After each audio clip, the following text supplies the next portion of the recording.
Chronic pain is something that impacts nearly 52 million Americans. And searching for a solution can mean a lot of doctors, medicines, alternative therapies. But what if the cure isn't a physical remedy at all? Turns out there's a method that people all around the world say has ended their chronic pain. I'm joined now by Nicole Sachs. She's a leading clinician on mind-body wellness. She's also the author of a really fascinating new book. It's called Mind Your Body, a revolutionary program to release chronic pain, to release anxiety as well. Just started over the weekend. We're just talking because this is top of mind for a lot of folks. New York Times had a big piece on it yesterday. Yes, chronic pain is it's real for millions of people.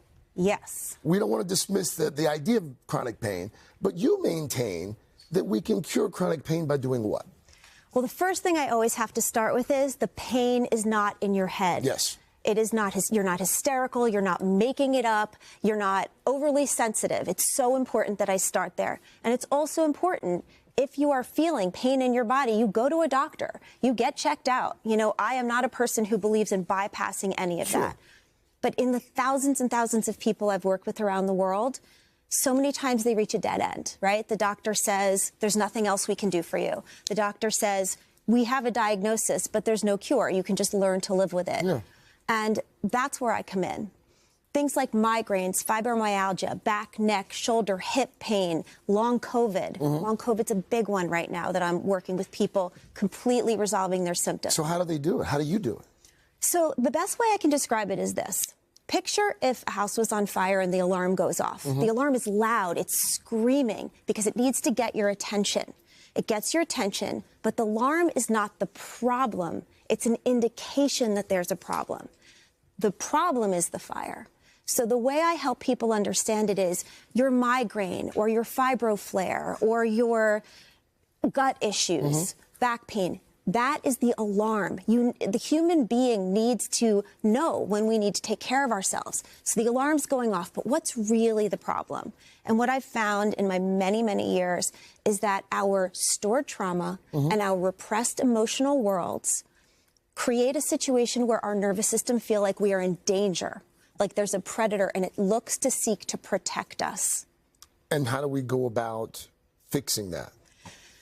We have to bring the repressed emotional world up so we don't have to run from a predator we can't run from, which is ourselves. In the book you write about, your signature tool is something called journal speak. In the simplest of terms, what is this journal speak that you write about? So if the repressed emotional reservoir inside of us is bubbling up and putting us into fight or flight and dysregulating our nervous system, what journal speak does is it's like dipping a ladle into the reservoir and bringing it down. And it is an expressive writing technique. It is not regular journaling, but it is a way in which we can get to the things that are kicking our nervous systems up and making us feel like we're in danger. It's so much to explain, but it's so key that people have hope. I mean, we've got it on the screen right now. It's 20 minutes of unapologetic writing, 10 minutes of meditation, then you throw it out. Why do you throw it out? I want people to feel safe to really go into the places that their nervous systems might think is making them in danger, meaning if you have conflict with your mother, if you have trouble raising your kids, if you have personal relationships that are struggling, these are quote-unquote predators, but they're not really going to hurt us. We need to know them so we don't feel like we are so dysregulated. It is a fascinating book, and we're out of time, but the thesis for me essentially is, quote, you write this in the book, the pain is not in your head, but the solution is not in your body. And I want people to have hope because you have so much more power than you realize to affect your physical and emotional health. Nicole, thank you. Thank you. Thank you. Thank you again. Her new book is called Mind Your Body. It is available tomorrow.